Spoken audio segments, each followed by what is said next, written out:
이 영상을 시청하고 계시는 여러분이 어떤 조합의 조합원으로서 조합장의 부패에 대한 책임을 묻고 싶거나 반대로 조합의 간부로서 비대위의 분탕질로부터 자유롭고 싶다면 이 영상을 끝까지 시청해 주시기 바랍니다.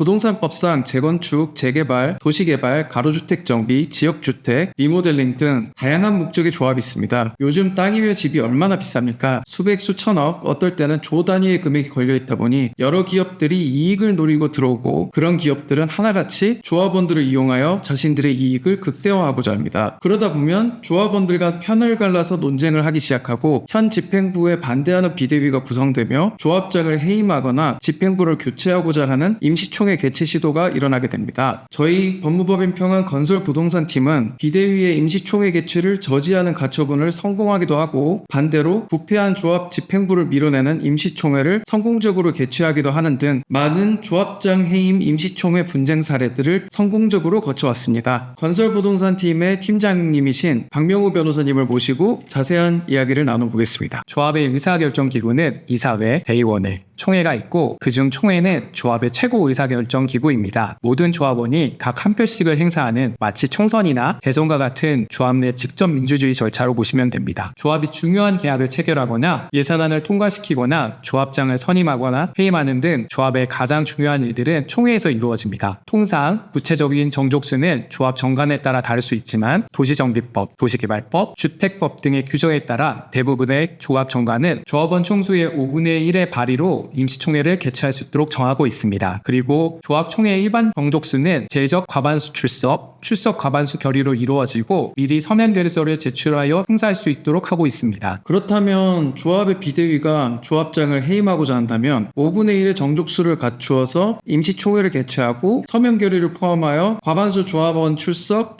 과반수의 동의를 확보하면 조합장과 조합 집행부를 해임할 수가 있겠군요. 네, 맞습니다. 저희 법무법인 평안 건설부동산팀에서는 임시총회를 이용하여 특정 업체와 결탁하여 리베이트를 받는 등 부패한 집행부를 해임하고 새로운 집행부를 구성하는 임시총회를 성공적으로 진행한 사례들이 다수 있습니다. 조합장이나 조합 임원들 입장에서는 자신을 해임하는 임시총회를 뻔히 보고 있을 수만은 없을 듯한데요. 우선 조합 집행부와 비대위 중 어느 쪽이 나쁘다라고 일반적으로 보기는 좀 어려운 측면이 있죠. 네, 맞습니다. 실제로 조합원들이 비대위를 구성하여 임시총회를 개최하는 경우를 면밀히 살펴보면 어떤 때는 조합장이 부패하거나 무능한 경우도 있지만 반대로 특정 기업으로부터 이권을 약속받고 비대위를 구성한 조합원들이 조합장을 해임하겠다고 억지를 부리는 경우도 있습니다. 그런 경우 조합장과 조합 임원들은 임시총회가 개최되지 않도록 막아야 할 필요가 있지요. 그럴 때 취할 수 있는 법적 조치가 임시총회 개최 금지 가처분인 거죠? 네, 맞습니다. 보통 임시총회 개최 공고가 이루어지고 1, 2주 뒤에 임시총회가 열리기 때문에 법원에 정식적으로 소송을 제기하여 판결을 받는 것이 시간적으로 불가능합니다. 이때 임시총회 개최 금지 가처분을 신청하면 법원은 지체 없이 가처분 신문기일을 잡아주고 임시총회 개최 금지 가처분이 인용되면 집행관들이 임시총회 예정 장소에 가서 몇 월 며칠 몇 시에 개최 예정인 임시총회는 개최가 금지되었다는 취지의 문서를 여기저기 붙여놓습니다. 법원에서 임시총회 개최 금지 결정을 할 때 주로 판단하는 기준이 있을까요? 네, 법무법인 평안 건설부동산팀이 여러 사례들을 리서치하고 직접 수많은 건을 진행하여 본 결과 법원은 조합장이 나쁜지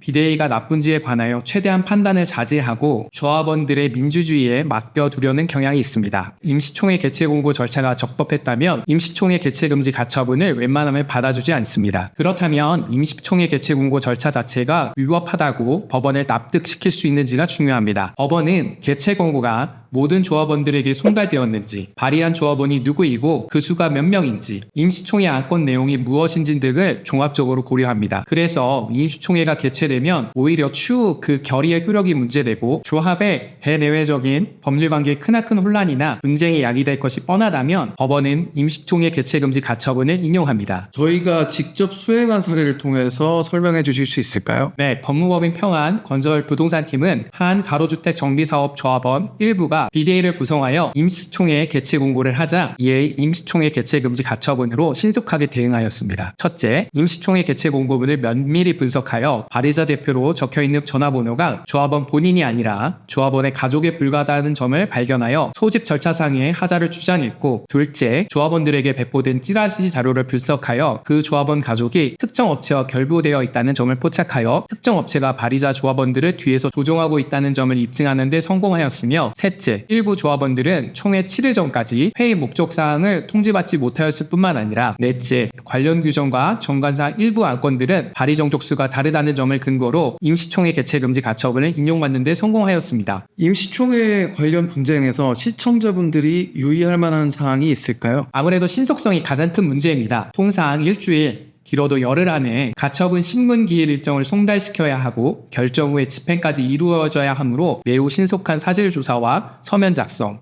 신문 준비가 필요합니다. 법무법인 평안 건설부동산팀은 임시총회 관련 건이 있을 때마다 밤을 새워 사실관계를 검토하고 놓치기 쉬운 쟁점까지 찾아내고 서면을 작성합니다. 그 당시를 떠올려 보면 밤을 새워 연구한 성과를 얻어서 기뻤던 것으로 기억합니다. 시청자들에게 임시총회와 관련하여 좋은 변호사를 선정하는 팁을 드린다면 어떤 게 있을까요? 통상 조합 일을 수행하는 변호사들은 법률적 쟁점만을 검토할 뿐 사실관계를 깊이 알고자 하지 않습니다. 그런데 임시총회 관련 건의 경우 단순한 법률적 검토뿐만 아니라 사실관계를 면밀히 파악하는 것이 무엇보다 중요합니다. 그리고 보통의 단순한 소송과는 다른 특수성이 있기 때문에 실제로 임시총회와 관련한 법률적 쟁점들을 대응해본 경험이 있는지가 매우 중요합니다. 그 점에서 평안 건설부동산팀은 매우 큰 강점을 가지고 있습니다. 법무법인 평안 건설부동산팀은 수많은 조합 법률 자문과 소송을 수행하고 있는 조합법무의 전문가 집단입니다. 네, 지금까지 법무법인 평안 건설부동산팀에서 임시총회 개최금지 가처분에 관하여 설명드렸습니다. 추가적으로 문의하실 사항이나 궁금하신 점이 있다면 언제든지 법무법인 평안을 찾아주시기 바랍니다. 다음번에도 유익한 콘텐츠로 찾아뵙도록 하겠습니다. 감사합니다.